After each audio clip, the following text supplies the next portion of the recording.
Arizona was selected this week as one of 3 locations for an advanced semiconductor research and development facility. That facility is to be located at ASU's Research Park in Tempe. And to learn more, we welcome Sally Morton, Vice President of ASU's Knowledge Enterprise. Good to see you again. Thanks for joining us. Thank you for having me. This is pretty exciting. First of all, what exactly was ASU chosen for? What are we talking about here? Well, as you said, the Department of Commerce, United States Department of Commerce, and NatCast, which is the operator of the National Semiconductor Technology Center, on Monday announced that Arizona, and specifically the Arizona State University's Research Park, will be the location for the third of 3 R&D research facilities focused on chips.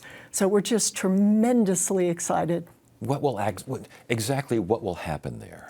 Well, they will build a high-tech clean room facility to do research and prototyping on what's called packaging in chips production.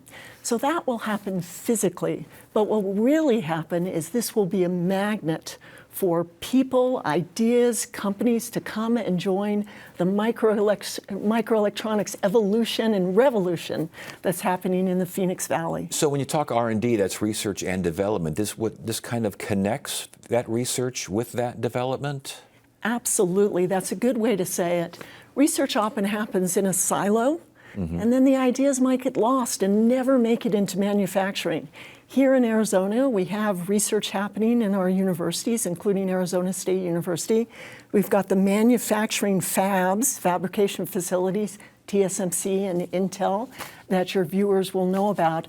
What this facility does is it links those two so that nothing gets lost, so that people can take those ideas out of the lab and see how they work, prototype them, try things out, and that's what this facility will allow us to do. And you mentioned TSMC and Intel. I mean, I think the Amkor is out there as well. I mean, are these folks going to be involved in any way, shape, or form with this? Absolutely, and they were already involved. They were among the many voices and support that this effort received because all of Arizona needed to be involved. This was terribly competitive, and we won it. The state won it. So. I was going to say, how did we win it? How did ASU get involved?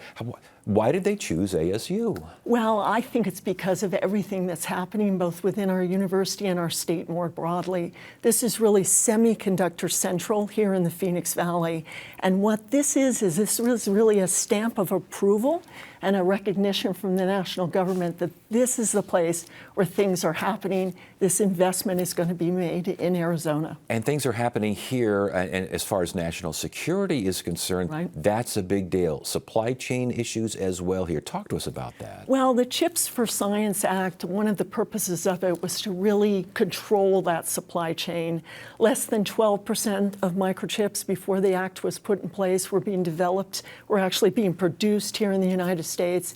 And as we saw in the pandemic, what that means is if someone decides not to send the chips to us, we won't have them for access. And chips are in everything. They're in our phones, they're in our cars, they're in our washing machines, they're in our security defense systems, and so on. So it's important for both economic development as well as national security for the nation. And I would imagine important for manufacturing breakthroughs. Doesn't happen over there, it's going to start happening here. Right, so the ideas will be developed here, we'll try them out, and then we'll produce them here. You've said it exactly right. So Arizona's, and you mentioned all the places here, we do seem to be semiconductor central. Just kind of, it's happened, and all of a sudden you wake up and go, holy smokes, we are. Why? Why here? I mean, what's going on? Well, I think there's been a long history of manufacturing here in the Phoenix Valley, and we did have the advantage of the fabs coming here and being built, TSMC and Intel. Also, I just think there's an excitement and energy and openness to new startups, new companies. And then we have ASU, because a key piece of this is people. When I talk to industry partners and I say, what is keeping you up at night? They say people.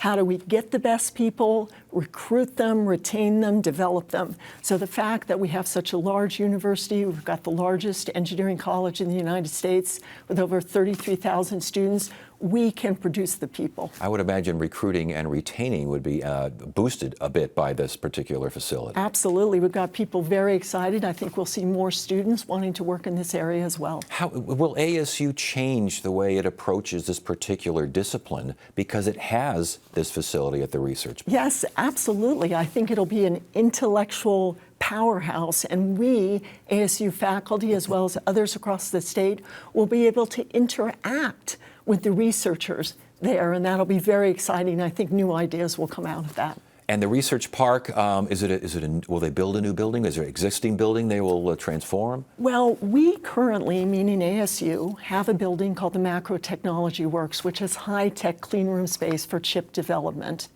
It is there in the research park. There will be another facility built. It will come online probably in late 2028, so about 3 years away. In the meantime, I think one of the reasons that we won this award and brought it to Arizona is we were able to say, ASU, you don't need to wait until your building is built. We've got one over here where you can have some space while your building gets built. So you can start right now, and I think that was a win theme. And as far as, you kind of referred to this earlier, but it will attract, you would hope, other businesses, other things. I mean, does that become like a hub down? I mean, with TSMC looks like it's a whole new town they're building Absolutely. out there. That's exactly right. We expect to see the same type of development, high-paying jobs, other companies coming. Yeah. Exactly. This is not necessarily a done deal. Is that true? It's a final contract need to be signed here? Yes, I think we should say that officially, but I really feel this is coming to Arizona, yes. The announcement was made. Okay, so yeah, it's just but things like where exactly in the park, there's a couple locations it could be and so on. I think those things will be finalized.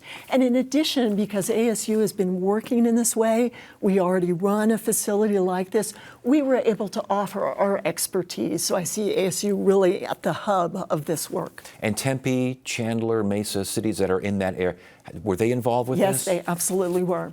And in addition, the Arizona Commerce Authority played a key role, and our industry partners came to play, our government officials helped us. It was really a team effort that brought this to Arizona. All right, so up and operational maybe 2028? Yes, but work happening before then. As I said, one of the reasons we were able to bring it to Arizona is we were able to say, you can start right now. Wow. Yeah. All right, Sally Morton, this is a big deal. It's a huge deal. It's a game changer for Arizona. Yeah, we've had business people in here who say that this is the real thing here. I think people will look back at this date and say, that's when things really started to move. Wow.